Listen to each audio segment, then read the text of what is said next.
Hello everyone, welcome to the live show again. Here we go, it's Thursday. Good day for a live show. And let me take this risk thing out of the way so you can see the charts. Got to be able to see the charts, right? Looks like that S&P trade we took on Tuesday, not so good, eh? Didn't work out so well, but that's okay. We'll have a look at it, see what happens. Today I am going to talk to you about how we take the trades with a trend, and I'm going to talk to you about counter trading. I'm going to talk to you about trading in the range, and all of those things kind of apply, especially here. So, and also trading past the prior high. That is kind of what I tried to do on Tuesday, and it created, rather than that, a prior pincer top and went back on us. But that's okay. How are you guys? What can you tell me? Hi Rampart, hi Danny, hi Elaine. Good to see you guys. See how many people we get on board today. Let's see if you guys want to see what I'm doing, see if it works for your trading, see if it'll help your trading. But don't forget, guys, the charts don't have any predictive capability. I keep telling everyone that. You know, it's a funny thing. I keep telling everyone that the charts don't have a predictive capability. I keep telling everyone that these charts are only there to take the trade and they're only for the probability.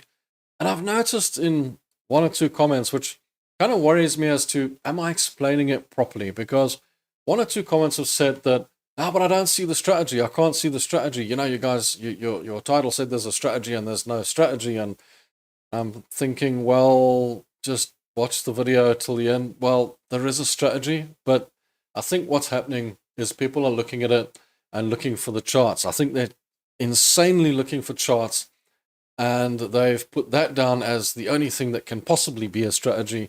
They don't realize that you have to separate the two. A lot of people haven't quite yet figured out that the charts are the charts and the business plan and the strategy and the business plan and the strategy, and they're two completely different things. And I'm wondering if I'm getting it across to people properly, because from the one or two comments that I've seen, there's a couple of people out there that don't quite understand, that haven't quite figured that out. They're looking for a chart all the time. They're always looking for the chart to play out the trade for them. Unfortunately, charts can't predict the future. Charts can't tell you what's going to happen in a trade.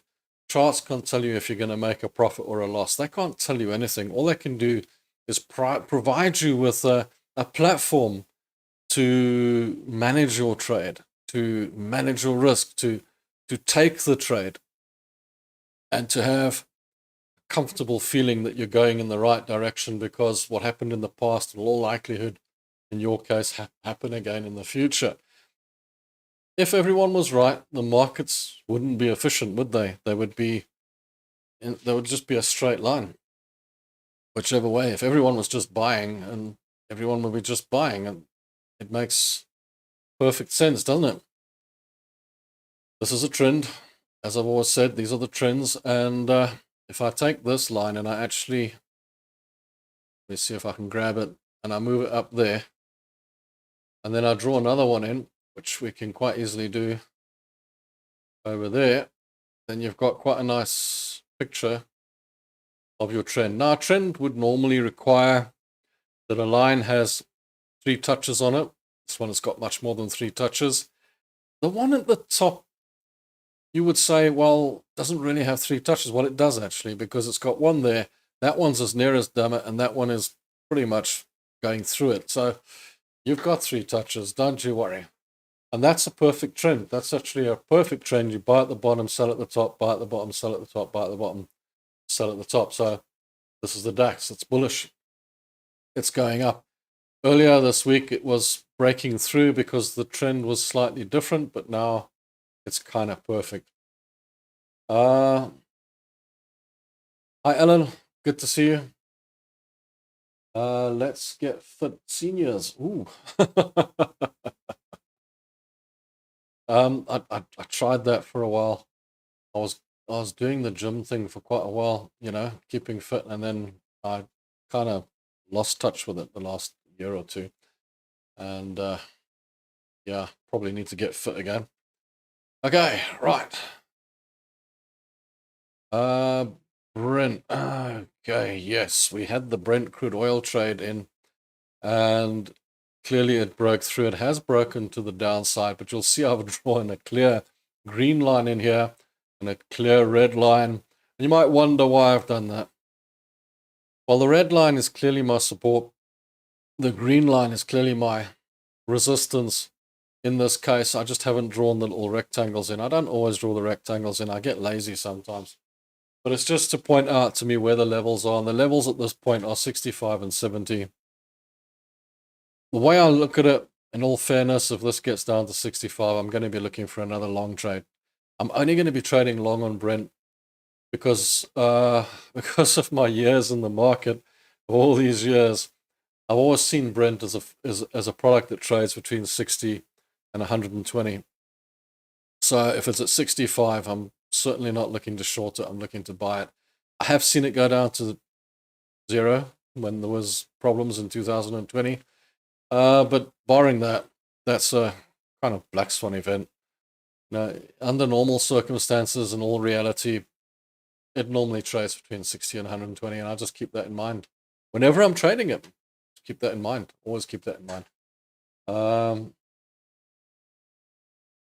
You can reward me only if you like it. I want to share with you something very valuable about the market exchange with some money. No, I'm not interested.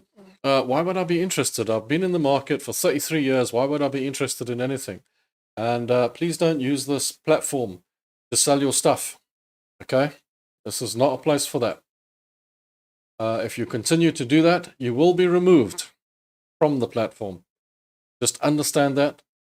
Respect everybody else. Respect others being here. And also don't try to sell them anything. This is not a place for that. Okay? This is a live show for people to learn to trade. And why would they want to pay you money if they're doing it here for free? So, dude, no, please. Okay? No. Enough of that. Right, so let's have a look here quickly. Bitcoin Bruman will like this if he's around.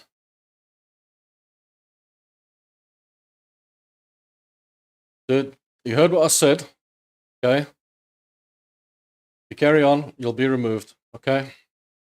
No more. That's it.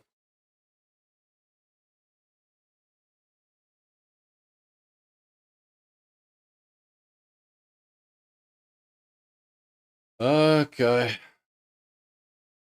Sorry, dude. Don't listen.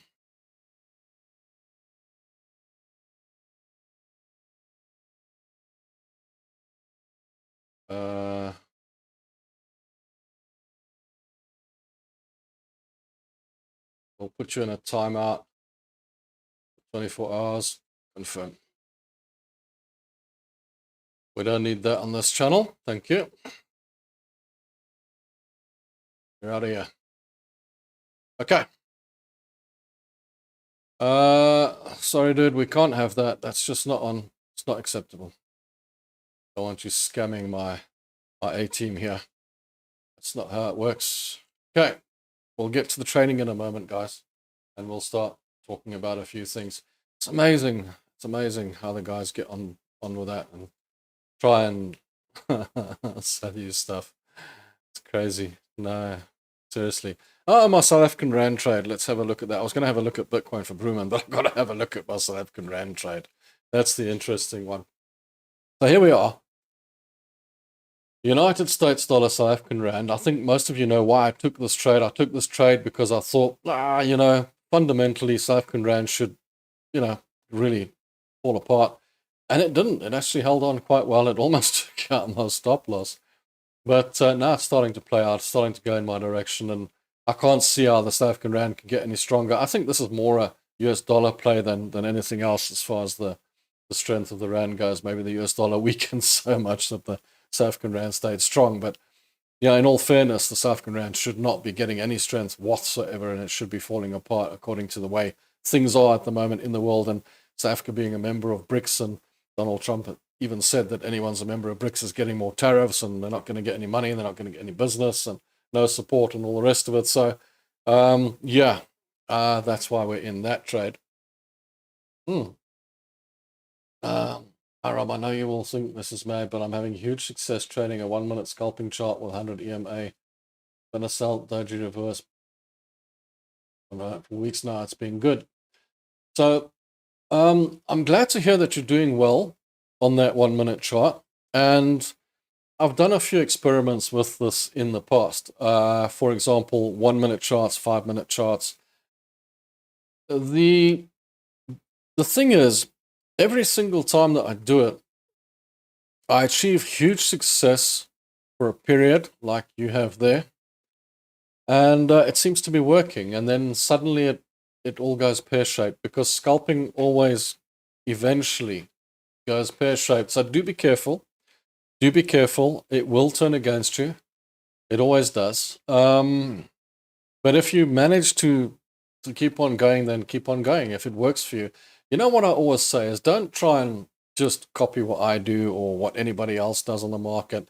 Pick out a little bit from every single trader that's out there that's offering information. It doesn't really matter who they are, what they've achieved, or anything to that effect. If they're offering you some information, it looks logical to you and it looks like it'll work, then pick out that little bit of information, then put all that information together and work out what works best for you.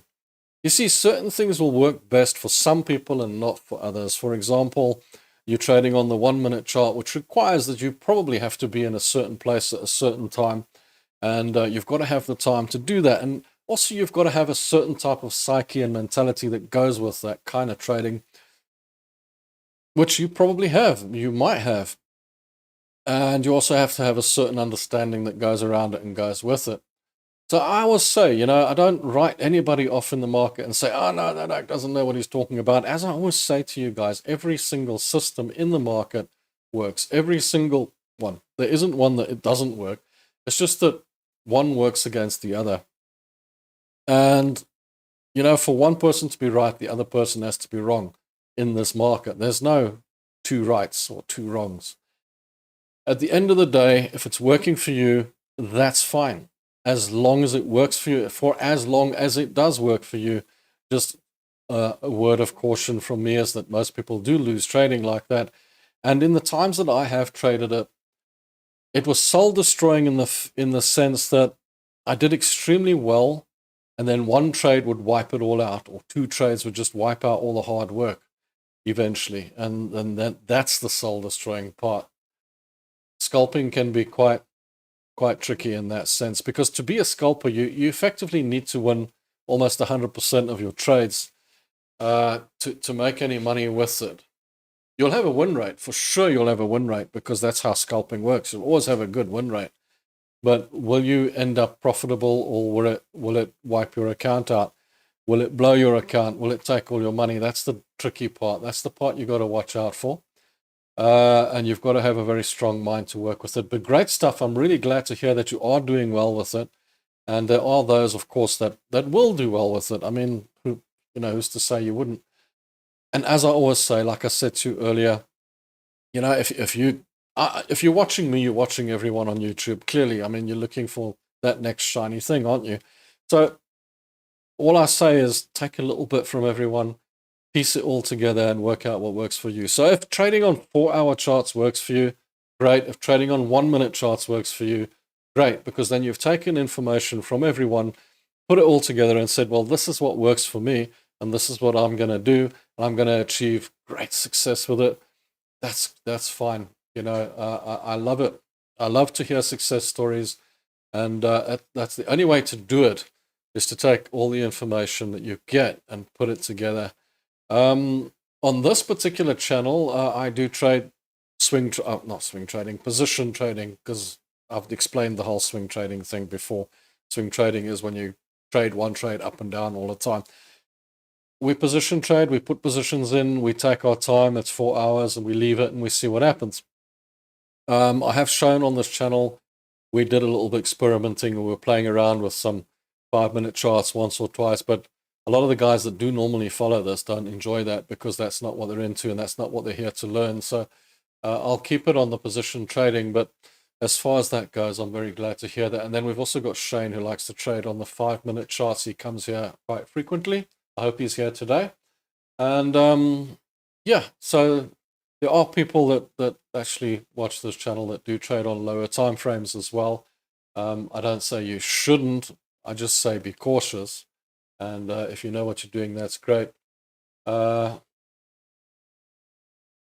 you want to grow a small account quickly, you're going to have to use leverage, Christian. There's no other way. Gold analysis I'll have a look at in a moment. Trade on a 15-minute chart. Is it considered scalping? Christian, it's only considered scalping if you don't have a plan. So if you don't have a business plan and you don't have a stop loss and you don't adhere to the plan, that's scalping.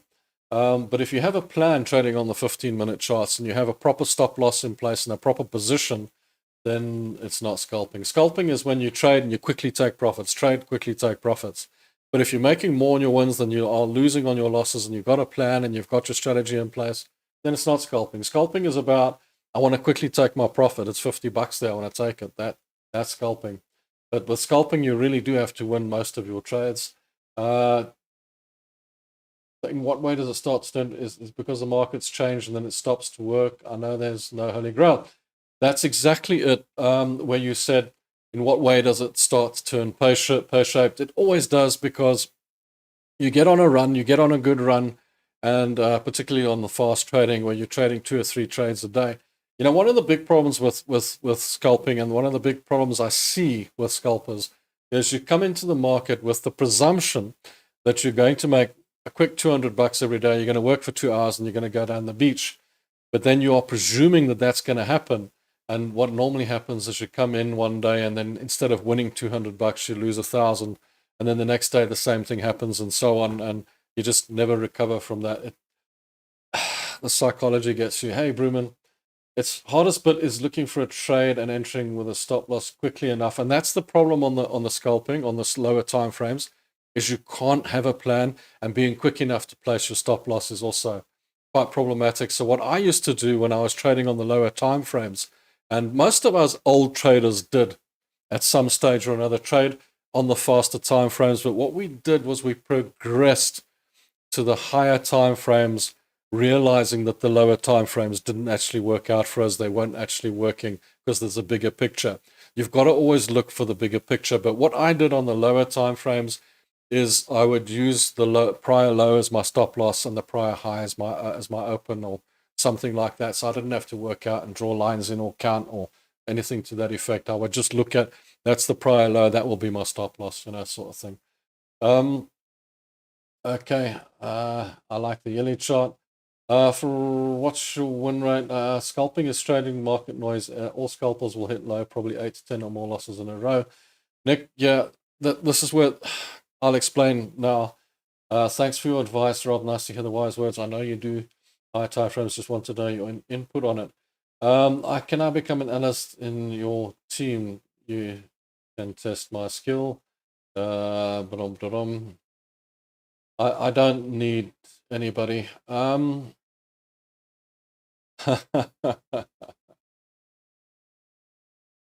Yeah. Unique peak. What do you know except price action?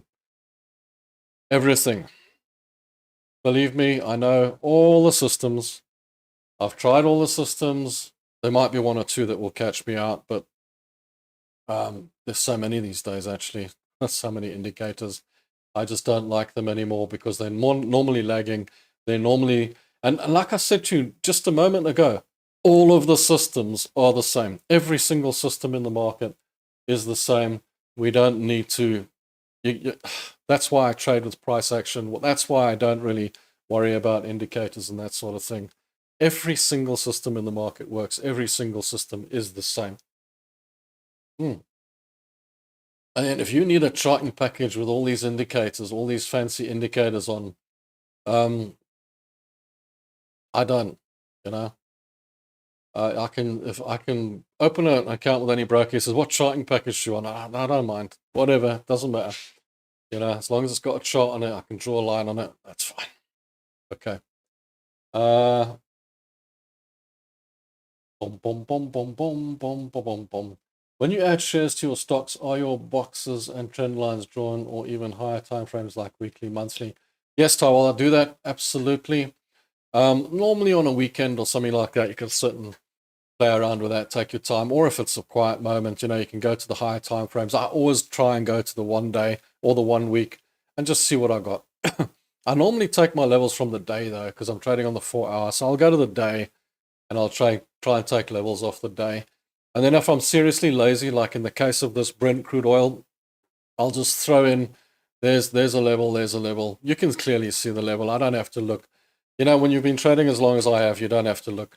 And but all I do is I show you guys to go to the higher time frame and to take your levels and to draw the boxes in and all that sort of thing. Because maybe you're a bit newer to trader than I am and you need the lines and what have you. I actually don't even need the lines on the chart, to be quite frank. I just look at the chart and I know where it is. I mean, to tell me I can't see that that's a level, I mean, I can see it clearly, it's a level, and most of you would be able to see it as well by now. That you can clearly see it's in that range, it's trading in that range. What am I seeing here? There's our trend. Our trend is our friend. So we know that the trend is bullish. Clearly, the trend is bullish. It's going up. It's a strong trend to the upside. It's been going really well.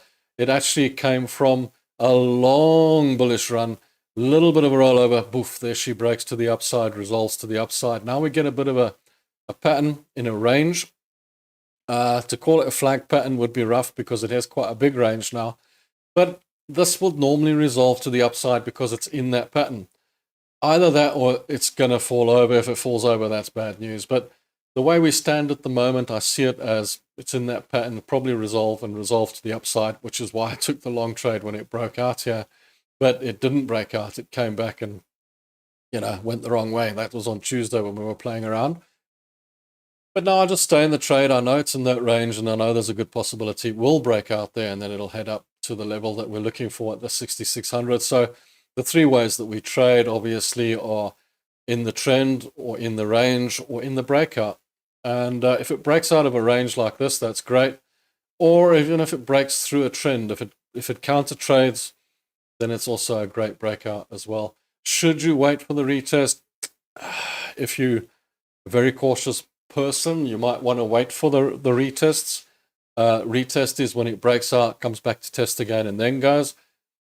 If you want to do that, you can. I don't do it because I prefer to get in because many a time it actually doesn't come back and retest the levels, and I just let it. I just just take the trade.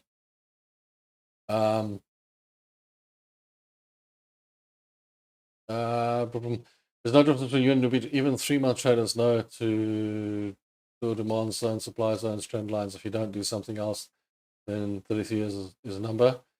Cool, thanks. Good day, Rob. In our description, there's a link to Forex. Look, have you joined their membership? I can't get the screens to come up, and support doesn't apply since Thursday last week. There's a link to Forex Trendy Book.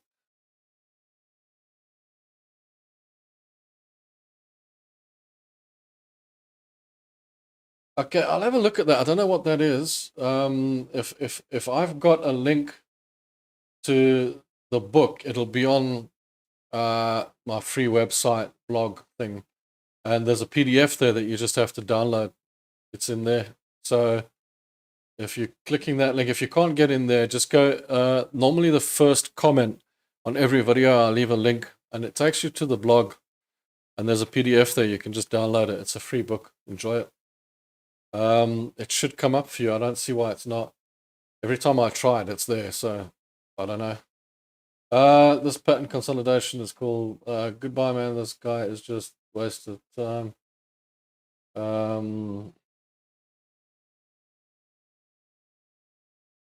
So yeah, this guy is obviously an egg. So we'll get rid of you. Yeah. I'm so tired of these guys. They're such wallies, at the end of the day. They got no idea. They just don't get it. They want to sell something, and when you tell them no, then they're like, oh, no, you're a bad guy. Like, yeah, cool. Okay. Stock market, Glover's breaks are always suspect. If you wait for retest, you will miss plenty of trades where it continues after the breakout. You missed the entry. The geek is gone. Perfect. Yeah, Bruman, I will get rid of every one of these idiots. I tell you what, I'm so tired of them. And I tell you, the bots, they drive me insane.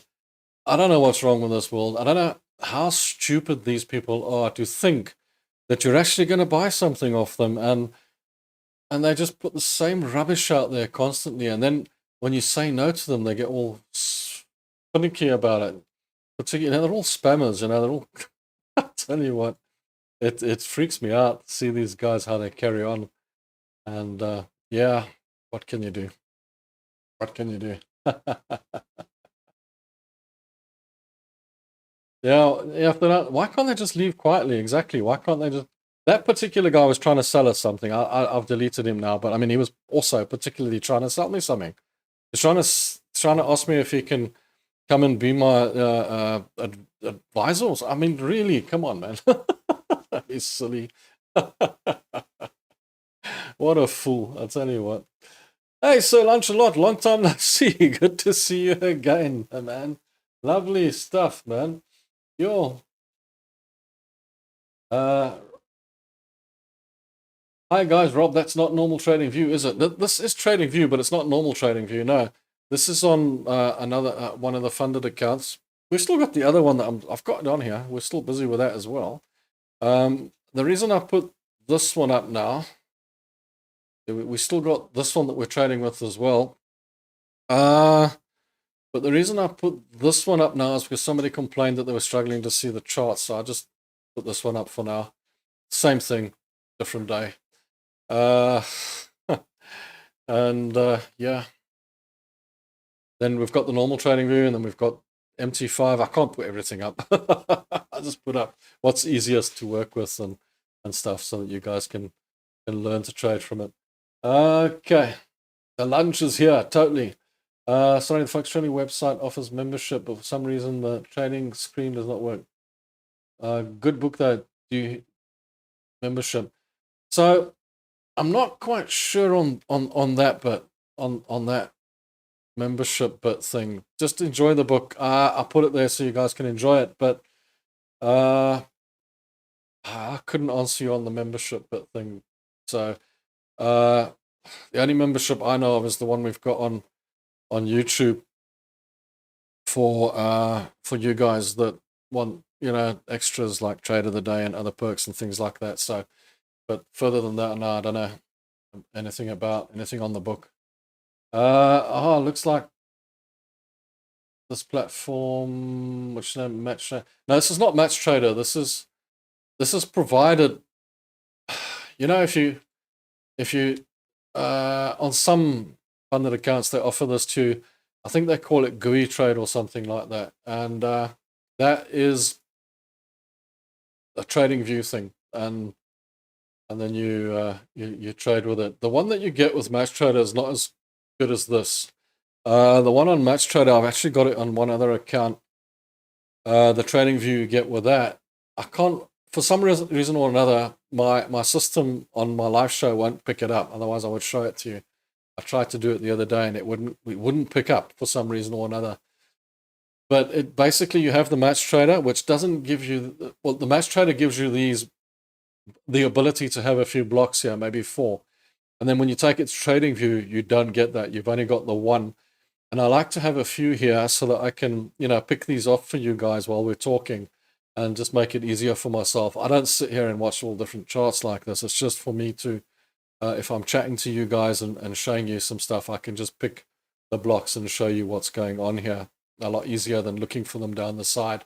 So if I use, like, for example, the Match Trader or that kind of trading view, then I've only got the 1 chart here, which makes it more difficult. And then the C Trader is the nice one, the green one I showed you now, has got a similar situation to this with lots of charts on it. So yeah, that's effectively, there's lots of different tools. The MetaTrader, great, but then on that it gets a little bit complicated because it's a bit outdated, and it's also my cash account, so I'll leave it on the side.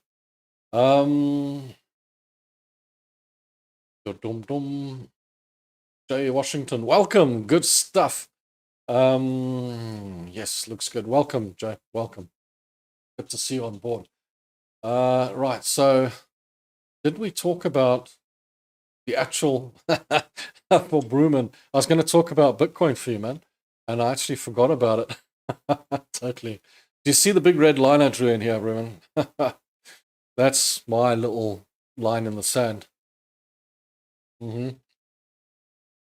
If it goes through here, then she's gone. She's going back down to this level here. But if she holds above that line, that prior low, then it's a nice trade. But it seems to have created a new range now, perhaps maybe between the 112 and the 125, which is great. Which is great. So it's bumped up nicely. It's bumped up, and let's see how long it can sit in that level now.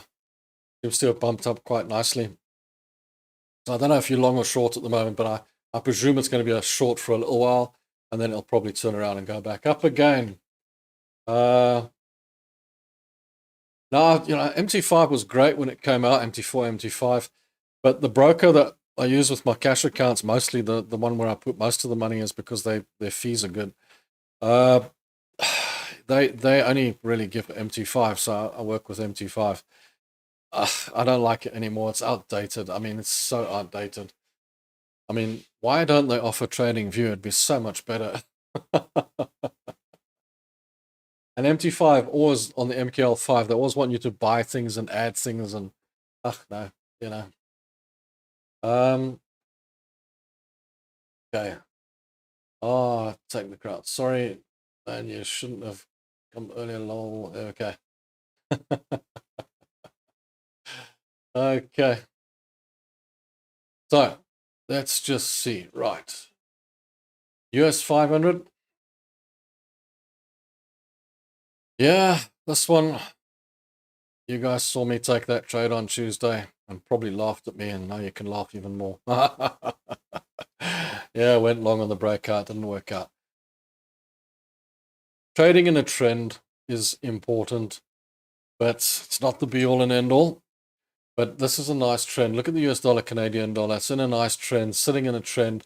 It's also, if you take it to the higher time frames, if you go up a little bit, it's sitting in a range. Let me see if I can find that for you. It's sitting in a bit of a range, and also bearish to this side. So that turns things around a little bit, because this is quite bearish down this way. But on the 4 hour, which is nice and bullish. So what we look for in trends, when we're trading with trends, what we look for is if it breaks the trend, because then you've got a counter trade on the trend. And it did break the trend here, but that would have been a failed, and then it went back to retest, and it sort of failed the test and went back in. That's staying in that range, staying in that trend. So trend is your friend. So it's going to go up, probably hit the top here, and then you just got to see if it breaks out or stays in there and comes back down again. Trading with a trend is quite easy. Trading in a range is quite easy if it stays in that range between that price and that price. Up, down, up, down, up, down. Just makes it so easy to trade. You don't have to overcomplicate it with all these indicator systems and all the rest of it. No point. Oh, gold. I forgot to talk to you about gold. You said, what are you doing with silver? Let me tell you something about silver. Silver, in most cases, will follow gold. So there's not really much point in trading silver because gold's got more liquidity. So if you go to silver, pretty much doing a very similar thing, just in a slightly different pattern. You see, there's your move to the upside on gold. There's your move to the upside on silver. There's your move to the downside on silver. There's your move to the downside on gold. Okay, so guys, it's the same thing. And you've got a lot more liquidity on the gold. So what silver tends to do, it tends to follow the gold. Very seldom that it breaks away from it. If you put the chart over this chart, I don't know if I can do that on this platform, but if you do that, you'll see it follows it quite closely. No point in trading both of them because you're going to get the same result. Gold has turned against me at the moment. I expected that this morning. I was looking at this and thinking, well, it really has kind of gone against me. But what I've done is I've said, at the end of the day, there is a bit of a level here that it's going to come into. So, for example, if I was to draw that in now, I'm just going to draw that in over there. it's in a level of demand of money. If you guys know anything about trading supply and demand, if you don't, go and look for my video. I've got one in that channel about supply and demand. I actually got 2 or 3. And effectively, the supply or demand is an area where it's shot up straight after a level. And it's in that level at the moment, probably taking money. If it breaks through this, I am a little bit concerned, because then it's going to probably come down to the next level, which is all the way down here at my support. And then I just need to hope that my support's going to hold and not break through. You see, I've drawn the big red line on here as well. Same one I drew on Bitcoin. Big red line. There's a prior low. And if it breaks through that prior low, then it kind of bothers me a little bit. But then my stop loss is right there as well. I'm kind of hoping that it'll take some money here and start bouncing back up again and head in the other direction. I don't want it to go all the way down to here. I have put the stop loss a little bit further away than that low there, but I'm hoping that it doesn't break past that low over there. And pretty much silver will do exactly the same thing. So if you are trading silver, don't expect too much difference. It's going to pretty much do the same thing. So it's looking a bit bearish at the moment and a bit short, which is unfortunate for us. Me. But yeah, it is looking a little bit ominous to the downside at the moment. So keep that in mind if you are looking to trade silver or gold. Hey, Matthias, good to see you. Welcome. Washington asked, do you trade Forex or do you trade futures, options, etc.? The guys who know me here, and I know it's your first time, but the guys who know me here know me for this, and that is I'll trade anything that's tradable. If there's lemon peels that are tradable, I'll trade them. If there's orange peels that are tradable, I'll trade them.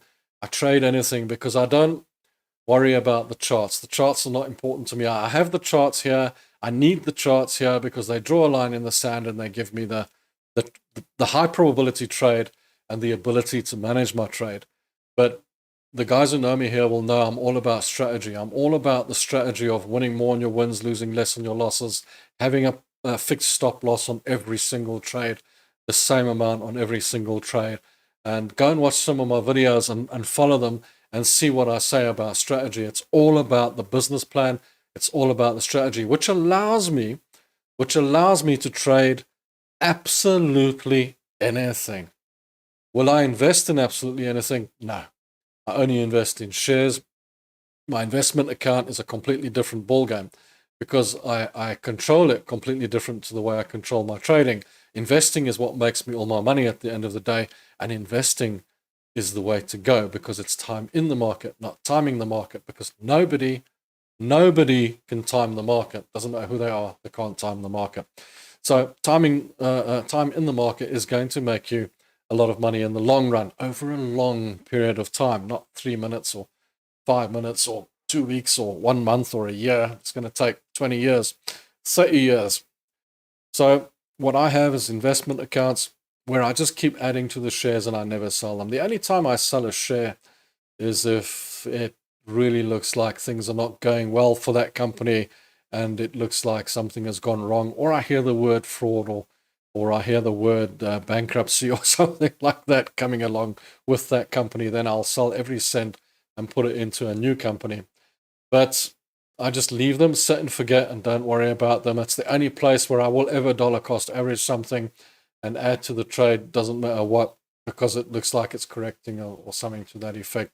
And those are the pillar of my income and wealth. Okay, so those stay, but they have got nothing to do with trading. In trading, we approach with a completely different view. Why do we trade? Because trading not only keeps us busy, it's kind of addictive, and we enjoy doing it. And you know that you can make some money out of it. But if you want to make serious money, you have to do the investing side.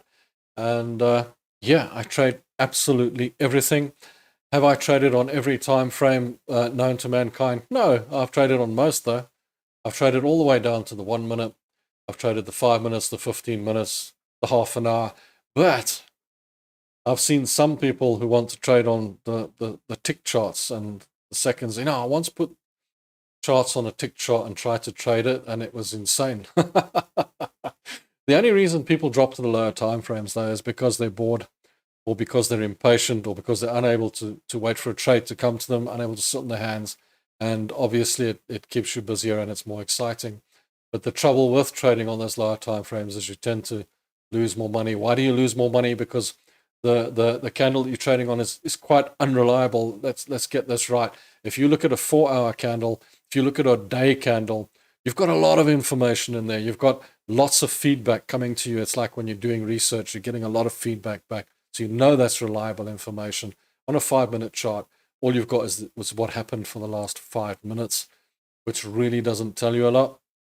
And then you get into the trade based on that, and you base your risk. Let's say your risk is $250 per trade. On a 4-hour chart, you probably listing, let's say you're risking on 100 points, and on a 5-minute chart, you're risking on 10 points. I'm just using it as an example. And I know I'm probably wrong on the 10 to 100. But on the 10 points, I mean, that can go very quickly if you look at it, just like, woof, gone, and you've taken the stop loss. Whereas with the 4-hour, you've got that much more relaxation. You'll find a lot of the older traders like myself sit in the market, have all moved kind of towards the 4-hour, 1-day charts, that sort of thing, slower trading, easier trading, less hassle. While all of us did try the faster trading.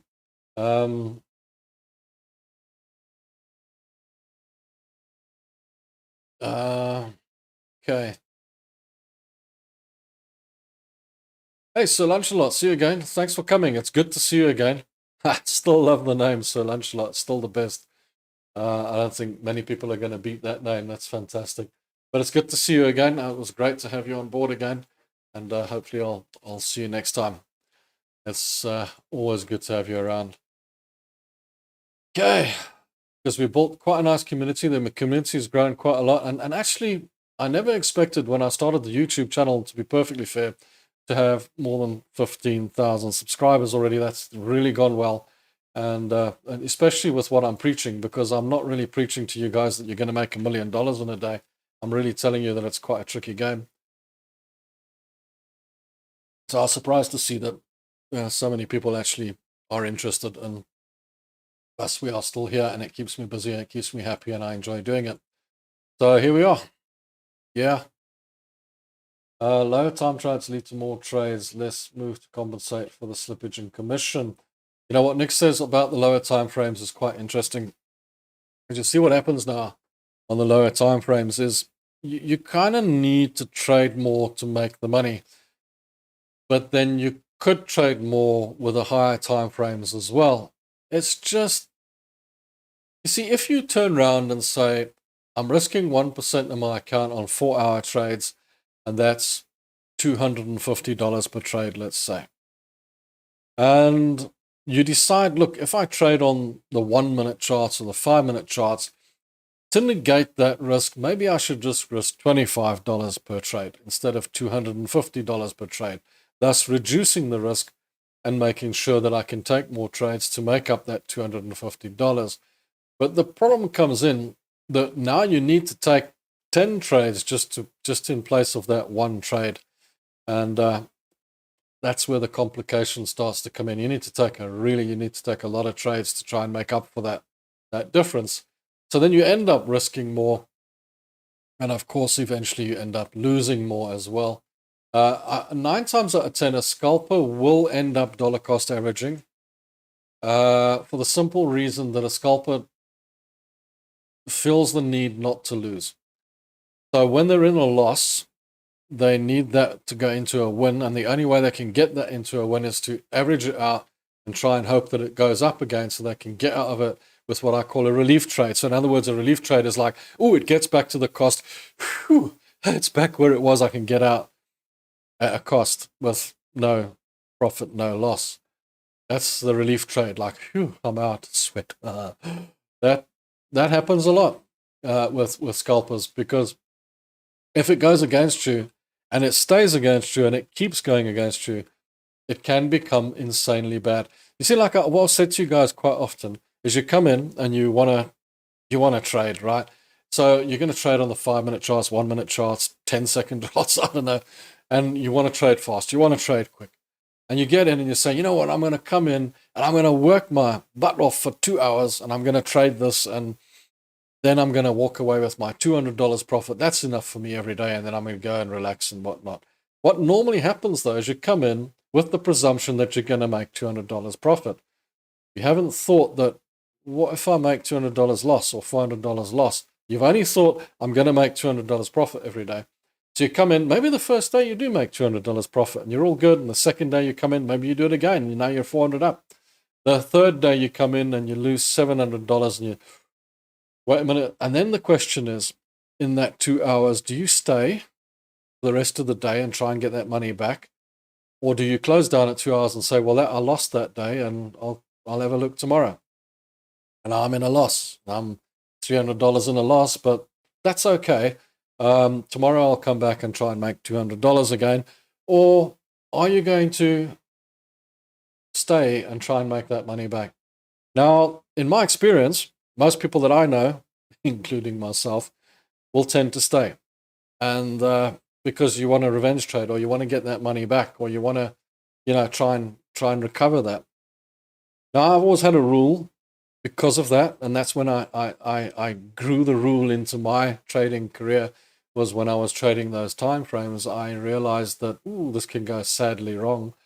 I decided that if I lose 3 trades in a row for that day, I should walk away. It was my own rule. I decided I would walk away if I couldn't win after 3 trades, because then my mindset wasn't right. I was doing something wrong. Maybe the system was wrong. Who knows? And I would walk away. And that was the only way I could control it. Maybe you would do the same if you were a scalper or trading for a couple of hours a day or whatever the case. But these are things that you've got to put in place if you have decided that you're going to come in and presume that you're going to make a couple of $100 every day, trade for 2 hours and go and relax. You've got to put some rules in place, because if you don't have some kind of business plan, if you don't have some kind of rules, you are going to lose money. You are going to lose accounts. You are going to lose large sums of money. It's not something I like to tell people, but I have to tell you. I've seen it happen. It's happened to me. It's happened to friends, and it happens all the time. The psychology of it is the big problem, because you come in with all the greatest plans of mice and men, and those plans don't work out. And then you have to, if you haven't got a plan, then you kind of just beating your head against the wall, trying to get out of it and trying to get around those plans. And that's where it normally gets worse and worse and worse.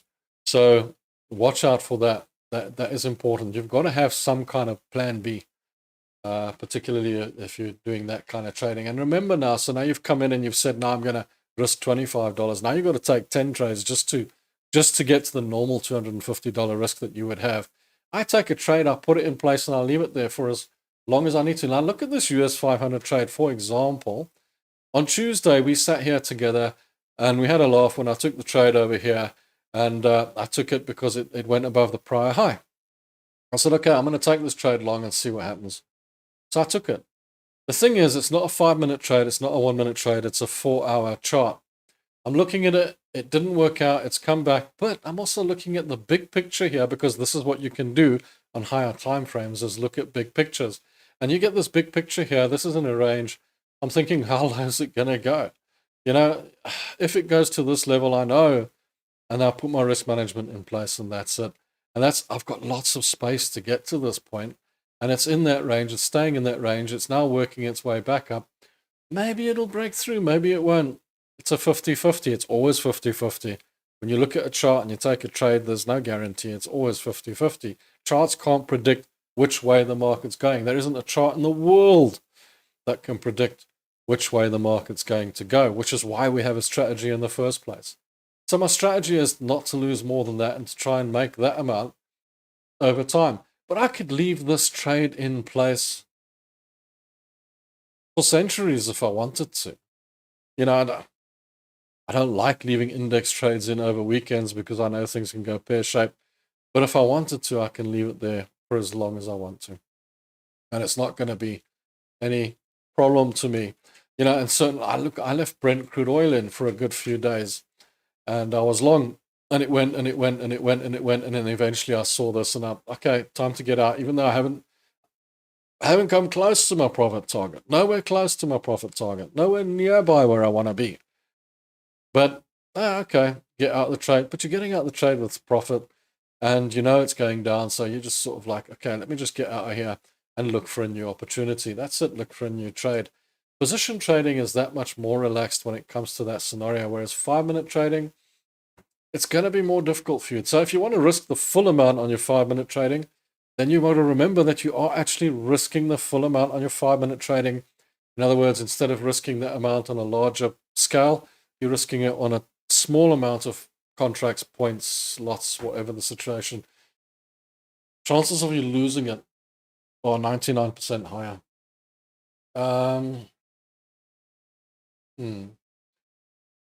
Okay. The risk to reward ratio, I'll come to you now with that. The put point ranges are smaller, lower time frames. I need to set up a business plan for sure. I started trading Forex, then I've migrated option. I believe that because of the time constraints, Forex is my better option. You can trade anything. You don't only have to trade Forex. You can trade indexes and Forex. In fact, if you're on a learning curve, perhaps you should start with indexes and sort of migrate over to Forex, but it's pretty much the same thing. The nice thing about Forex is it will go up and down and it'll always recover. Indexes are a good place to start learning. Shares are a good place to start learning. You can trade shares as well. But if you, there's nothing wrong with only picking one and just concentrating on it, obviously. There's nothing wrong with that. If you want to concentrate on Forex, that's actually great. Risk to reward ratio that I follow, I prefer a risk to reward ratio, obviously, of 2-to-1 and more. But what I do, and I'm going to go over this quickly because it's important. And for the guys that are new to this, the guys that are new here, guys that don't know my system, let me go through my strategy quickly. So my strategy is simple. My strategy from my side, and you can pick any percentage you want of your account, any percentage, doesn't matter. The total traders used to use 2%. I use 1%. I'd risk 1% of any particular account that I have. So this particular account is a $25,000 account. I risk 1% on it. Now the trick here is not to let the account grow in size, not to let and if the account shrinks, to rethink everything, but keep the account as a $25,000 account until you decide consciously, I don't want a $25,000 account, I want a $50,000 account. Then you can change it. But as it is a $25,000 account, take your profits out and keep it as a $25,000 account, because there's no point in leaving the money with the brokerages. Okay, take your profits. And then what you do is you say, I'm risking, for my side, I'm risking 1% on every single trade. 1%. Now that 1% would be $250 on this account. We agree on that. But this is $279. But why is that? Because I don't need it to be exact. I don't need it to be 100% 250. I just need it to be as close as possible to that 1%. Be 1.1, 0.9. Doesn't matter as long as it's close in that general area. My main reasoning behind this is I want to keep my losses the same on every single trade that I take on that account. On other accounts, maybe it's a $100,000 account, there I'll risk $1,000. Okay, but here it's a $25,000 account, so we're risking $250 or as close as we can to it. But how do we pick the stop loss? We look at the trade and we say, where would I put my stop loss on this trade? So that if I look at that trade, I would say, well, you know what? That is now an invalid trade. I don't want that trade anymore. That trade has now gone by the wayside. I don't want to see it anymore. That is here. And why is it here? Because I look at it and I say, well, it's below that area there of not only demand of money, but also in the range below that support, way below that support. And if anyone was looking for money, they would find it in this area, but this is quite far away from it already, and it's quite broken to the downside. And if I look at this, if the price has reached this area, in all likelihood, in all probability, the price is probably going to head all the way down to here. So I don't really want to be in the trade anymore when it gets to that area. That's my area of stop loss. And then all I do is I work out how much is $250 back to the cost that I take. And in this case, I took the cost way up there, but okay, we won't talk about that. But I worked out how many lots it would take for me to get to that stop loss, 0.2. Okay, that's fine. That's how big the trade is. My take profit, I've put up at 6,600. Why did I put it there? It's because it's 2 to 1. No, I put it there because I believe, and since the beginning of the year, I've been telling you guys, I believe that the S&P is going to get to 6,600. And that's why I've put my take profit there, because I believe it's going to get there. What's the risk to reward ratio? It's more than 2 to 1. 3 to 1, something like that. Doesn't really matter. As long as it's more than what you're losing. What am I going to do here? If this does break to the upside and it does go up here and it's $150 in profit, I'm going to take my stop loss. I'm going to move it up to cost. I'm going to move it up to cost. So now this trade's costing me nothing. It's not costing me $280 anymore. That's costing me $0 if it comes back. If it comes back and takes it out, this trade cost me nothing. It was free. Just cost me a bit of time. And then if it keeps going up, I'm going to move this up as a trailing stop, and I'm going to trail it all the way up to the take profit. And when it gets to the take profit, I'm going to move the take profit away further up. I'm going to keep moving up the trailing stop behind it. That's what I'm going to do. Risk to reward is not a fixed thing, but you do need to remember this. Do not risk $280 to make a $50 profit. That's insanity by itself. If you're risking that amount of money, do we both agree that you want to make more than $280, or at least $280 on a one-to-one?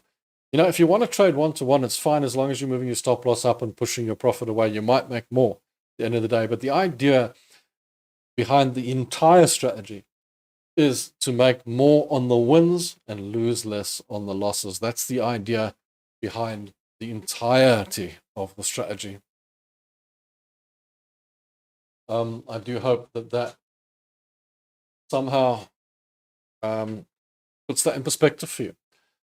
Okay. Okay,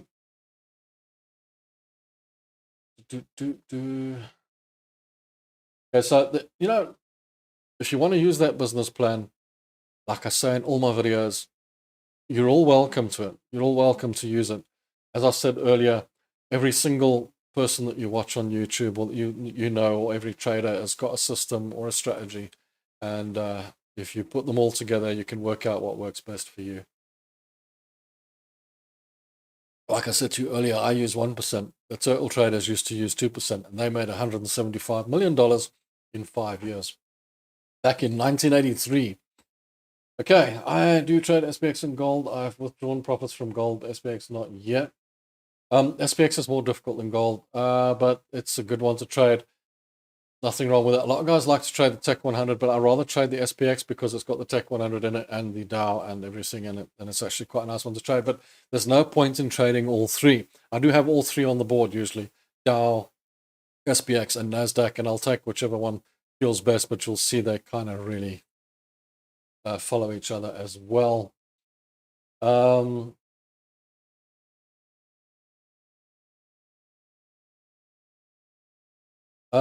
This Oracle's second rule asked, Rob, if I have a 10K account and I'm risking 1% in a few days, my account is $9,000, I risk $19, or still 100? That's a really good question. And that's why I say to you, when I'm talking about the accounts, okay, keeping the account balance the same, you've got to make a conscious decision, but I would still trade the $100. I would keep it at $100. I would say it's a $10,000 account, so I'm risking $100. That's it. There comes a point when you have to make a conscious decision if it's going downwards, where you want to change the account size. Maybe when it's at $5,000, I don't know. But you might want to say, well, you know, this isn't really a $10,000 account anymore. I've lost all the money. Let me change the account size and rebuild it. But in most scenarios, my opinion is this. That is, if my account is $10,000, then I risk 1% per trade, which is $100. If I lose 10 trades, then I've lost 10% of my account. I shouldn't lose 10 trades. In all high probability, I should actually be winning 5 and losing 5, or at least winning 3 and losing 7, or something to that effect. But I shouldn't be losing 10 in a row. If that happens, it's really a black swan event. That shouldn't happen. But it happens. It's not to say that it cannot happen. I mean, you could win 10 in a row. Wouldn't that be great? But what I look at is, if that happens, I only lose 10% of my account. I've only lost 10% of my account. Now, bear in mind, when I started trading all those years ago, 33 years ago, I didn't have computers. We didn't have leverage. We simply, what we call trading is what we might call investing now. We bought shares. And the stop loss was 10%. So if a trade moved against you 10%, you would get out of the trade. And the reason for that is we weren't leveraged. The money was 1-to-1. The reason I reduced the risk on individual trades to 1%, and most other traders did as well, is because now you're on leverage trading. So if you lose 1%, basically, I mean, you're investing $100,000 to trade $1 million. If you lose 1%, you're losing $10,000. So you're kind of losing 10% of your initial investment. So you're back to where you were. That's why I chose 1%, not 2%, because for me, 2% becomes $20,000, which is 2% of your initial investment. This is generally how leverage trading was working for us. And I know now you get 500-to-1 and all that sort of stuff. Let's not go there. But in general, when we first started out with our leverage trading, and I think my main leverage trading account is still the same, that you invest, you put $100,000 down, you can trade with $1 million, and you can buy stock to the value of $1 million. And if you risk 1% and you lose 1%, you've lost 10% of your capital, but you haven't lost 10% of the overall account. But if you lose 10 trades, then you could lose the entire capital amount. So you do have to be careful of that if you lose 10 trades in a row, which is why I say I never lose 10 trades in a row, because I don't blow accounts. But like I say, this is why I do it that way. So a lot of people will say, oh, I want to risk 2% because I can risk a bit more and I can make a bit more quickly and I can make money quicker and whatnot. Just remember, then you are risking 20% of your capital account, and in some cases even more if it's 500-to-1. You're trading with funded accounts, it's a different story. You're just going to blow the account and buy another one and carry on. But when it comes to cash, it becomes a slightly different problem. Somebody asked me earlier if you can turn a small amount of money into a large amount of money quickly. And yes, you're going to have leverage. The only way you're going to do it is with leverage. Otherwise, it's going to take you 30 years. If you're trading on 1-to-1 with $100, it's going to take forever at 1-to-1. If you want to do it that way, then if you're young, you can just invest and just keep adding every month, and eventually over 30 years you'll make lots of money. If you're trying to build up an account quickly, then you're going to need to have a leveraged account, as well as the fact that you're going to have to not spend that money. So in other words, you can't be using it as an income. You're going to have another source of income. If you're trying to take a small amount of money and grow it or turn it into something bigger, you can't just use that money to live on.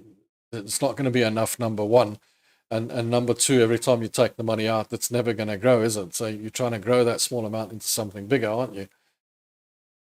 Keep in mind that if you say, I'm going to take $1,000 and I'm going to grow it and turn it into something bigger, you might do the opposite and turn it into something smaller. Okay, so keep that in mind. Always keep in mind that there is a good possibility that you're going to lose. You have to learn to become a loser. You have to learn that you can lose and that people lose in trading, and you could lose in trading. If you don't learn that, then you're going to be quite shocked. Okay. There's Swift. Hello.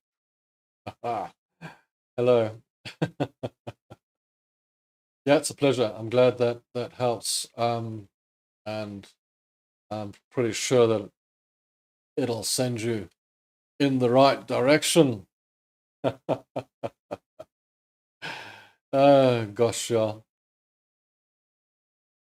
Okay, Bruman, glad you're enjoying it, mate. Glad you're enjoying it. You know, I'm missing today, Shane. I haven't seen Kevin for a long time as well. You know, that's the thing, Bruman, is a lot of people don't understand is you can win in the market and you can do quite well in the market, but most people lose.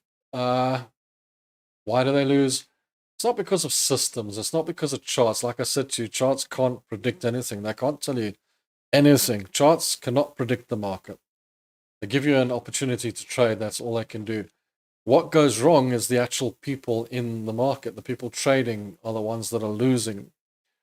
And the reason you lose is because you don't have a plan. You don't have a proper plan. You don't have a proper business plan. And you don't try and work around the market. You just try and trade off charts.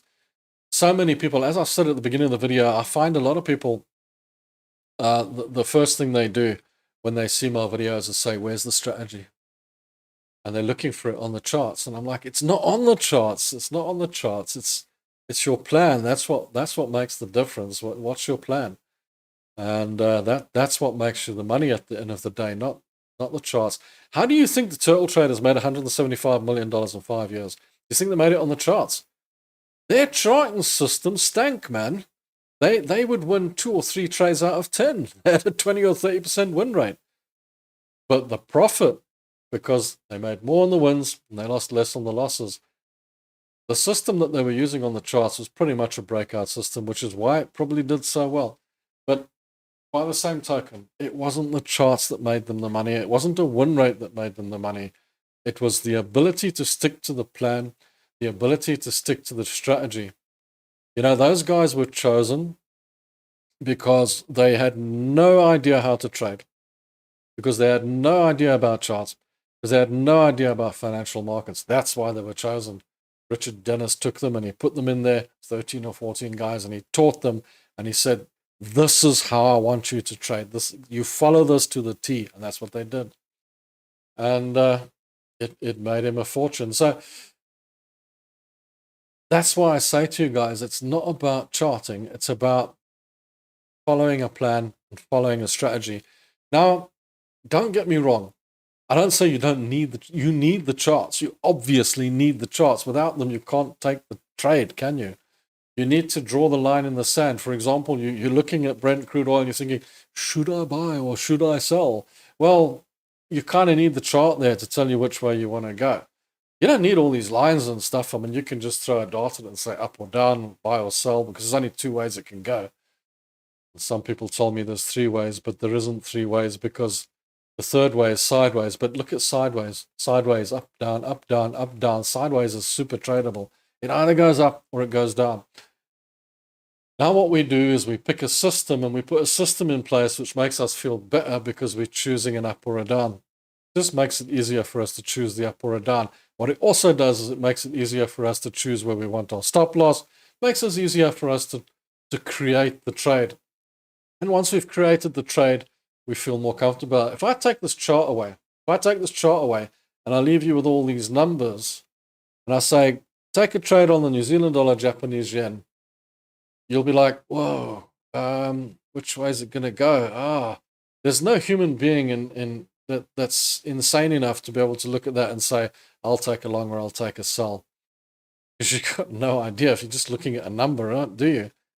But if you put a chart there, that becomes completely different, because now you've got something to sort of look at and say, well, you know, it looks like it's kind of going up, or it looks like it's kind of going down. Maybe I should sell it.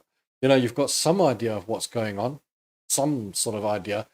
There are people out there that trade with absolutely no charts whatsoever. And you know what? They trade on news. They trade on fundamentals. They don't trade on charts. They trade solely on the news and what's going on. So while we're here, let's go and have a look at the news, shall we? Let's go and see what we've got going on in the news. Let me reload that. NVIDIA is set for big boost. That trade always does so well for me. Retail sales jump in June. Now, retail sales jump in June. Get that off of my tongue. That tells me that if retail sales are doing so well, that means the Dow's going to do quite well. That means the S&P 500 is going to do quite well, which means my long trade shouldn't do too badly As long as Donald doesn't stand up and say something silly, then we should be okay with that long trade. See, that's trading fundamentals, trading on the news. Trading fundamentals is not sitting waiting for the CPI data or waiting for the jobs figures on Thursday and Friday. That's not what trading fundamentals is. Trading fundamentals is reading a news item like that and going, retail sales are jumping in June. That means that the S&P 500 should go in the right direction as long as Nvidia is not falling. US weekly job claims fall. Job growth appears steady in July. Really, job figures don't make that much of a big difference to the whole scenario. And I'll tell you what, Trump's Nvidia about to face, I suppose, talk ground with China. So the news, banks are even better at raking in the money. Nvidia set for 15 billion China boost. US stock futures muted with retail data earnings in focus. So earnings season comes in. Do you know what earnings season? Earnings season is the most amazing thing to me always, because earnings season is great, because earnings season takes away all this CPI data and jobs figures, because what it does is the companies go out there and they make a profit. Whatever company it is, McDonald's, Coca-Cola, whoever it is, they're out there and they're selling their stuff and they're making a profit. And do you know what? That's really not going to change unless there's a disaster in the world that's preventing them from making money. If everything's under normal conditions, no matter what Donald said, no matter what the jobs figures were, no matter what anything is, do you know what? That company's still going to show its projected profits, how well it did, how bad it did, and you're still going to get the same result. And these companies always grow. If you look at the S&P for the last 9,900 years, you'll see that it's had this constant, there's been a few dips, but there's constant growth. And that's because all the companies that are involved in there are growing. And that's the same for everything around the world. The FTSE, the CAC, the LZ, they grow, the DAX, they all grow based on the companies that are involved in that index, and they grow over time. When you're trading Forex, it's a different ballgame. Trading Forex is you're trading one currency against another. So effectively, you're trading one country against another. How well did they do? What are their reserves? How strong is it? And all the rest of it. So, let's see. Yeah,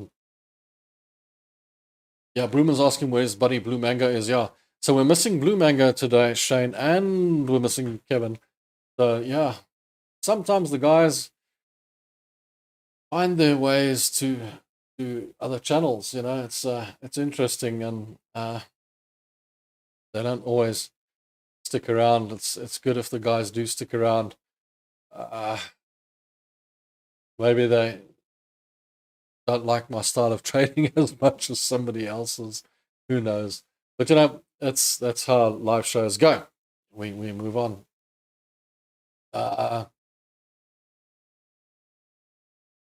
Way back when someone said the point ranges are small in lower time frames, yeah, that's what I was alluding to.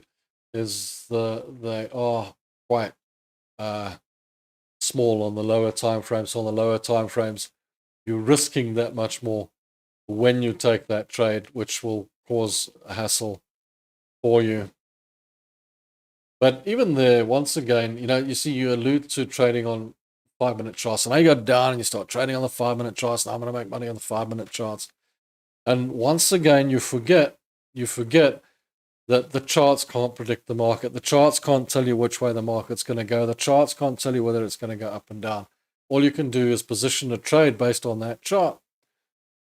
But you forget that the market's 50-50, and now you're taking a high risk on a really high stakes trade. Because why is it a high stakes trade? Because it's got 10 contracts instead of 100 stop loss value, which means you're going to get taken out really quickly if it goes against you. Now, I don't know if you've seen trades that you've taken, even on the higher time frames, how you might get into a trade and it might move against you and then come for you, or it might just bounce, sort of give this sort of dip and then go. And that dip can easily be more than the 10 contracts or 10 lots that you bought. And that just stops you out And then you're not in the trade when it goes the other way. Yeah, that's probably more soul destroying than anything. When you see a trade like that and you think, but I would have made money if I'd just been in the trade, and the stop loss takes you out. So this is where most scalpers don't have a stop loss. Most scalpers don't bother with a stop loss because, they get taken out so often that they start thinking, oh, I don't want a stop loss in there because every time I put a stop loss in, I get taken out. So they leave the stop loss out. And the minute they do that, then that trade moves 100 points against them. Now we're talking some serious money. And then they get taken out very quickly. Because it's happened on 4-hour charts. Why wouldn't it happen on a 5-minute chart? Why wouldn't this happen on a 5-minute chart? Here we go. Gold, right? I've got my long trade in here. Why wouldn't these candles happen on a 5-minute chart? They would. But there, I would be risking 10 points, and here I'll be risking 200 points. So there's a big difference, because this is going to take a long time to go against me. But on a 5-minute chart, this could go against me very, very quickly. Very quickly. So this could happen on a 5-minute chart in a big way. Much quicker. This big move, these big moves. Where's a nice big move so I can show you, something like Brent crude oil. There we go. You're long on Brent crude oil. You're sitting up here on the 5-minute chart. You're risking a 10-point sort of loss rather than 100. Imagine how long that candle is on the 5-minute charts. Now imagine that candle. Imagine that one on the 5-minute charts. This is a 4-hour chart.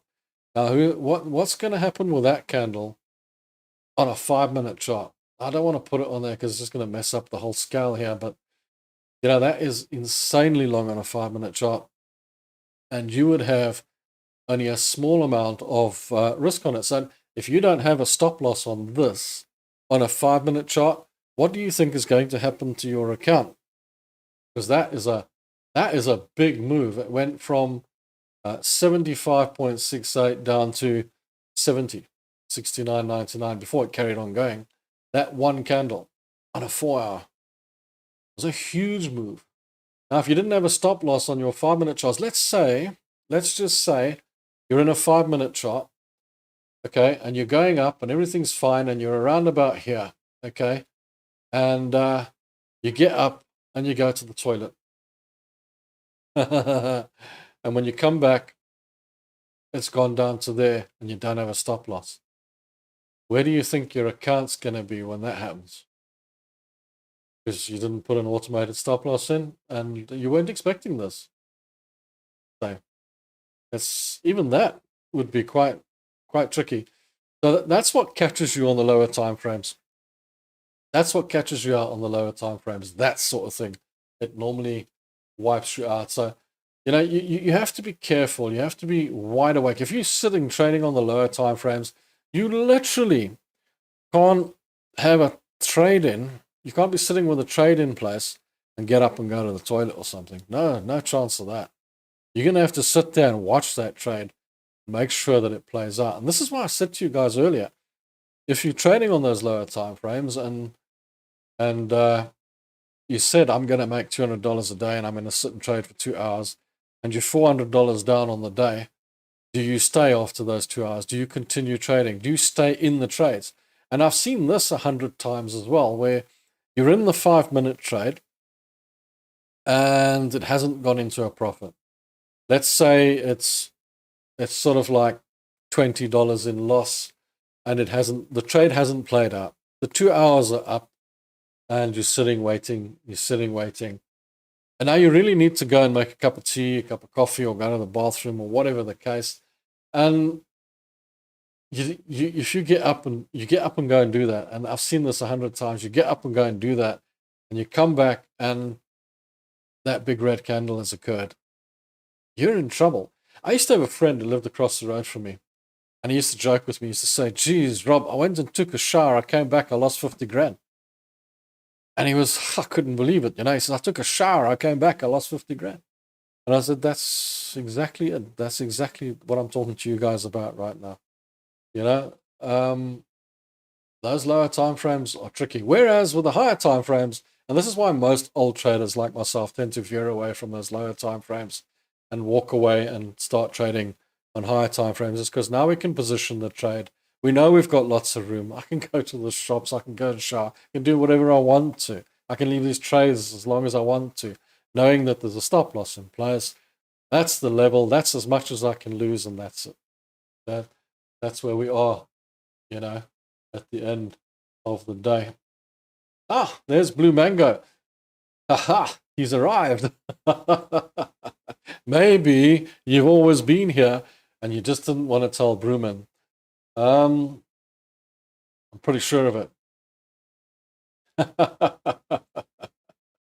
Yeah, he was. Oh, you're just late. Okay, I thought that you were just undercover and you weren't telling Brewman, but it's okay. You're just late. That's good. But good to see you. Good to have you on board. Welcome. We've been having a lot of discussion today. I've almost run out of voice. I mean, I should actually just sit here quietly like the other guys on the live shows. What do the other live shows do? I haven't really watched them, but I've switched one or two on to try and get an idea. And most of them just sit there quietly and you listen to the clock. I mean, it's a bit odd. So they don't really show you anything. They just take trades. Yeah, I suppose on the 5-minute chart, say, I don't know. And then, yeah, that's quite a weird live show, actually. I think it's better if you get some information. I don't know. You guys tell me. I could sit here and just trade and you just do the 5-minute thing and just take trades and sell them and buy them. And, oh, look here, here's gold. Let's just buy that and sell. But no, I did try and have a look at one or two and I thought, well, that's quite odd. They don't really talk. Besides, I don't know how to actually even add music to it. I see a lot of guys have got music, and I wouldn't know how to do that, and I'd probably pick the song that would get me banned anyway, so copyright or something. So I won't do that. Yeah. So how are you, Blue Mango? Yeah, no, I'm always good, always good. Never complain. Love life, you know. I've always had the freedom of not having to get up and go to a job. Well, at least since I was like 27 years old. I did have a job when I was younger for a short while, good few years actually. I did an apprenticeship and everything. I had a job. I was actually, yeah, my dad told me, get out there, go and work. I was like, nah, this is not for me, eh? Yeah, I found my way out of that one. But yeah, I actually, yeah, I feel for people that get up and have to rush off to work in the morning. It's rough, man. It's rough. Rough. Terrible stuff. And you can see I really care. Yeah, totally. Especially when it's actually cold here today. Actually a bit cold here in Cape Town. Bit of a chilly day, rainy day. It's winter. I love it. I'm inside, I'm cozy here in my office. Fantastic. Love it to bits. That said, you know, when you work for yourself all those years, you know, you must understand that you do work hard. And you do have the worries of paying the bills and all that sort of stuff. So, yeah, don't forget that. Yeah, but if you want to trade on the higher time frames, guys, you know, we've been talking about higher time frames, lower time frames, trading on the lower time frames, and how it affects your psyche and how it can drive you crazy and all the rest of it. But what I always say, if you start trading on the higher time frames, like the 4-hour time frames and things like that, you say, well, I'm done with these 5-minute time frames because I can't make any money there. It's not working out for me, so on and so on. Just think of it as a 5-minute trade that takes much longer and take more trades. So, you know, how many trades can you control at one time if you're trading on the 5-minute or 1-minute charts? I don't know. Some people can control 3 or 4 at a time. Some people can only control 1 at a time. So now what you do is you just take more trades on the 4-hour charts and just leave them. And you don't have to control them and you can relax and walk away and make YouTube videos or whatever. And you don't have to insanely sit there and trade all the time. You know, one of the things that I found when I didn't have something else to do, if I didn't have some form of other business or some form of other thing going on, I would always, and this is just the addictiveness of this whole story, I would always find myself gravitating towards trading on faster timeframes. It didn't matter who I am, where I've been, how many times I've seen it go wrong. I'd be sitting and I'd be like, I'm bored. I'll try the 5-minute timeframes, and you start trading on the 5-minute timeframes. Why? But I would do it. I'd find myself gravitating to do it because you've got nothing to do, man. So what do you do? Do you watch TV and the news while you're trading, or do you play games? What can you do? So you start gravitating to the lower timeframes. So I've always, over the years that I've been trading, managed to have other businesses and things going on while I've been trading. But recently, last few years, I didn't. I just stopped, and I'm getting older now, so I stopped, and it gets boring. So YouTube, there we go. YouTube keeps me busy, gives me something to do. I enjoy it, and I like having company with you guys. I love it to bits.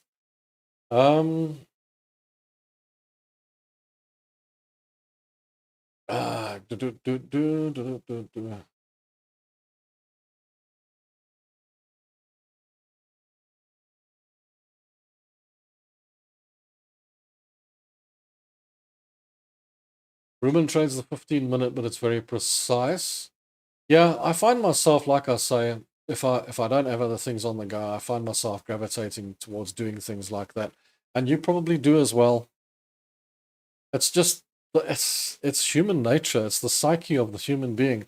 What do you do? What do you do? You're sitting there, you're watching charts, and you've got nothing else on the go, so you think, I'll just have a go at that. And off you go, and you go and do it. Somebody asked me earlier, well, that was that guy that we banned because he was trying to sell us something. But do you trade on do you know all the indicators? Yes, we know all the indicators. We've traded on all the indicators. We've done all that, been there, done that, sold a few t-shirts, and that's us. And Rumen's still trading Farcoin. That's amazing. Absolutely amazing. And we had someone who was still trading the orange juice at IG, because IG's got orange juice that you can trade. You can trade all kinds of things, sugar cane, all that sort of stuff. But they got orange juice, because I said we trade orange peels. I love that one too. Yeah, orange juice. Guys, if you want to make money, you do trade with IG. There's a couple of others as well. You've got a cash account. Trade the VIX. Buy it every time it's below 15. Buy it and sell it every time it goes to 30. Okay, it might take a few months, but buy loads. Just load up on it. If you can buy what you can afford. If the VIX is tradable, just do that. It makes so much money. That's little tip from me, but tips are the worst thing in the market. But there'll always be volatility. Always be volatility. Always, always, always. And good few times a year. And if you buy it below 15 and you hold on to it, there'll come a time when it shoots to 30. If you've got enough contracts. I mean, the last one I made about close to 50 grand. It was insane. Crazy. So just do that.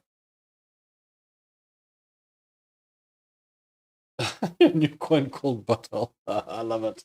Society has failed. The VIX, yes, Bruman, the VIX. The VIX. You can find the VIX to trade. If you find a broker that gives you the VIX to trade it.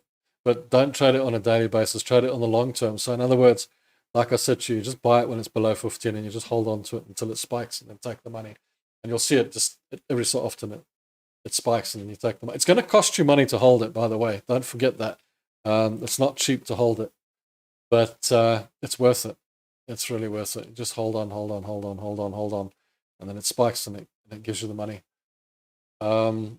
You'll see some of my trades are like that. Like for example, my Brent crude oil. Why do I want to go long on Brent crude oil? Because I know eventually it's going to go back up to 80. It always does. US 500. Why am I not worried? Because I know that somewhere down the line it's going to go up, probably go to the 6600. These are the kind of trades I like to do. Those are, the best. United States dollar, South African rand. You guys know how I feel about that. Fundamentally, the rand has to weaken. As far as I'm concerned, it's going to go in my favor somewhere down the line. And if it doesn't, I'll put a stop in place. The VIX, I put my stop loss on the VIX below 10. But the chances of it going below that, if you look back on it, it never goes that far. And yeah, so put your stop loss below 10 and just leave it and wait for it to make your money. Just be prepared to pay the fees, that's all. There's ongoing fees. If you close a trade because of a red candle below a trend line support and then it consolidates and starts to move up again, do you enter a new long trade or wait? Open on SPX for me a week ago. Okay, so what I would do, Towel, if I get out of a trade because it failed, I'm not sure where it would have failed here, but okay. If I get out of a trade where it failed and I'm done, my stop loss is done, then my next trade is not a revenge trade.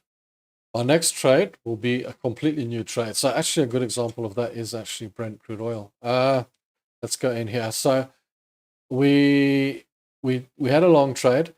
Okay, not the best example because I didn't lose money. I actually made a profit, so I'm more comfortable with it. But it did turn, the trade did turn against us, and we got out of the trade. So we got out of the trade because it told us it's failing, and the trade was failing. So we took what profits there was, small amount on about 3 different accounts, and now we walk away. Now we don't get back in immediately when it goes green again. No, we're waiting, and we're still waiting. Now I'm waiting for a good, I'm waiting for a good clean trade. I'm waiting for a good clean signal that this is going back to the upside. It could be that when it gets all the way down to the support, it gives me a green candle, it goes up. It could be that it's breaking the structure and it goes up. It could be, because this could just go back up and retest and come back down again. So what I don't do is I don't revenge trade it. I don't say, oh no, the candle's green now, I'm going to get back in. Another good example of that, I think, is on the DAX. And what actually happened here on the DAX is the trend line was along here. So I'm just going to draw it in. We'll take it out now. The trend line was along the lines of that, okay? And effectively what happened was it broke through that, gave you a red candle, so you would have gone short here thinking, oh, it's a short. And then it goes long and it breaks back into the level. Now what you can do is look at that as a retest and say, oh, well, actually it's just retesting. So comes back, goes short, comes all the way back down to here. And then what it does to is it starts to go back up again. So what do you do here? Do you get back in long? Or what do you do? So you've lost the trade here because maybe you, okay, so you were short, so now you've lost the trade here because it's gone back long. But what you do is you take that trend line out because that trend line is no longer useful to you. You see the trend support has moved because the market's alive. It's not a dead thing. And this is why the market is 50-50. The market is not 100% to one side. It's 50-50, whichever way. So now your previous trade has failed. Let's say it was a short trade, it's failed. Do I turn it around and go long now? Do I swing it? Yeah, you could. In this situation, you could, because this looks like a relatively good long trade now. So there's nothing wrong with that. But in certain scenarios, let's say you had been long, it went short, it took you out. Now you want to get in long again. It's a good long trade now. It's played out.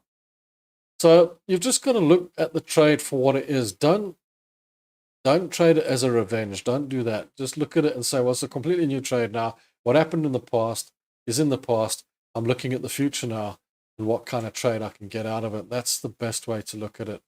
Don't look at it as, oh, no, it's going the other way now, so now I should get in.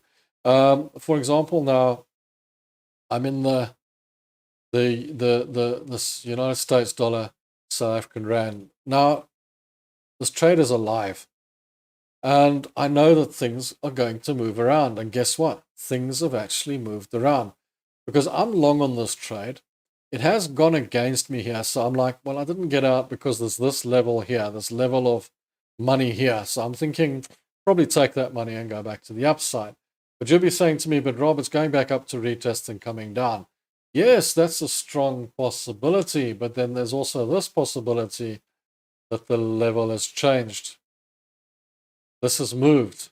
It's no longer there. It's now there. And if that's the case, then this level has also moved. And it's now over there. So I'm just going to move that along here. I'm going to say, okay, so that could be more sort of, I'm just going to keep it in a line. So now that line, the old line, now becomes invalid. We've got a new level. We can take the old line, remove it. Look at that. We've got a completely new level. And it's in trend, and it's bullish, and it looks great. Besides, we've got that level, that prior high, which it can just break through and go to the upside with. Suddenly, this trade looks completely different to what it looked like a few moments ago, which is why the market's 50-50. But it looks good now. Looks much better.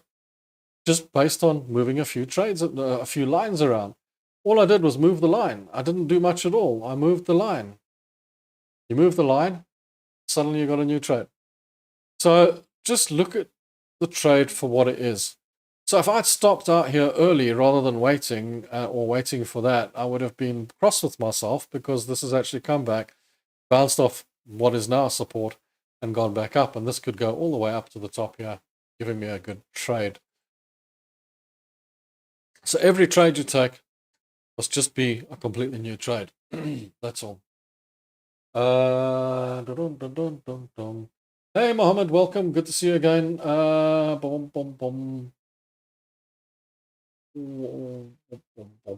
So, what is the chart? I want to look on my end. I'm not sure which one that was. Sorry. Yeah, the one I was looking at there just now was the United States dollar, South African rand that I was moving the lines around on. And then before that was US 500, and before that was Brent crude oil. Yeah, that's it. Right, I just want to fill my UPS. Why am I smelling? Hopefully my computers are okay. I can, you get that smell of that sort of burning smell. I'm smelling that here now. Oh, everything looks okay. Yeah, that's probably coming from outside again. Yeah,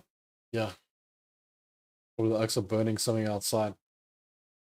I always worry about my stuff when I smell those smells. Like, oh, what's going on?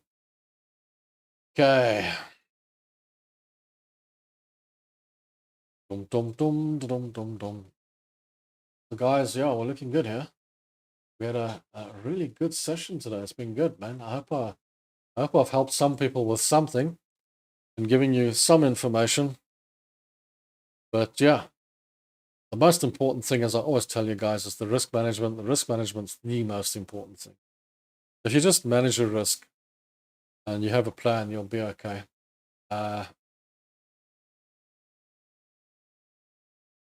Stroke. Do I look like I'm having a stroke? I hope not. Yeah, I hope not. That would be bad. Yeah, shit. Strokes are a terrible thing, beginning of this year, my sister had a stroke, and she ended up in hospital. They didn't help her much, and a few months later, she accidentally, unfortunately, passed away from it. Strokes can be quite bad, to be honest with you. So I hope I don't have one of those. Yeah, gee whiz, imagine. But yeah. It's not like you knew. It's okay. Yeah, no, they're nasty things. Yeah, so don't need one of those. Yeah, I imagine. So, nothing moving at the moment, nothing happening, nothing really going either way. Looks like we're stuck in a rut again. There we go. Perfect. But always remember, guys, I can't trade for you.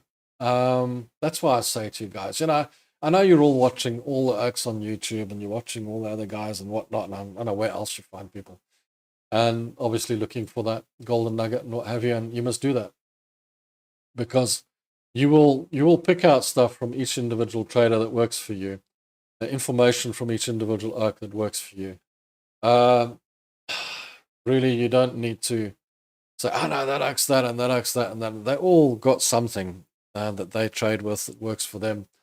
And if you pick out those little things that work for you, you can create your own little comfortable way of trading. I can't figure the things out for you. I can't take your trades for you, and you'll never be able to trade exactly the same way I do, or exactly the same way that oak does, or exactly the same way that oak does. Everybody's got his own little way of trading. Some more complicated than others, from what I've seen. And when it gets overcomplicated, that becomes an absolute nightmare to try and for someone to try and follow. So don't go there. Try and keep it simple. But if you see things that work for you, use them, take them, put them into your system, and try them out. And I always find the best way is if you see something new, because you learn something new every day. Everyone learns something new every day, even me. You learn something new every day, not just in trading, in life, in everything. And if you learn something new, we all assume that it might be good because it's working for someone else. It doesn't mean it is. What I always recommend, or what I always say is, take it, try it out, see how it goes. And if you're not comfortable with it, then it's not good for you. If you are comfortable with it and it seems to be going the way you want it to, then that's good for you. That's the easiest way to try things out, or to make things work for you. People always want, like, somebody tells them something and they say, how do I know that's going to work? Well, it might not. It's really up to you to make it work. And if you feel that it might work for you, then give it a try and see if it works. Backtesting is a whole lot of rubbish, guys. That so many people want you to backtest. And there's no point to that, because what the backtesters don't understand, and everybody promotes this, I know, everyone promotes this, everyone says backtest, backtest, backtest. But what you don't understand is the markets are alive. And with the markets being alive, the markets tend to change. So if you didn't see that this year, you'll never see it. With the way things have been going, and, the way Trump has been talking and stuff in the markets, and, the tariffs in and out and all that sort of stuff. So, it's been a difficult market to follow, or a different market to follow. Let me put it that way. Because markets are alive. They change. They mold into something different on a regular basis. They don't stay the same. They don't stay very consistent. But the basics remain the same. And if you stick to the basics, you'll be okay. Now, backtesting a system. It's actually best to forward test a system and see if it'll work for you. If you're not sure if a system's going to work for you, put it on a chart, do a rerun, see how it goes. Or put it on a demo, see how it goes, see how that system works for you, see how that strategy works for you, see if it'll work. Yeah, I suppose you can do backtests. It's the same as doing a demo, whatever the case. But yeah, it's not the big necessity. You just got to see what's working today, because sometimes things change and sometimes things morph into other things. What remains consistent on the charting side, on the system side, is very much the price action remains consistent.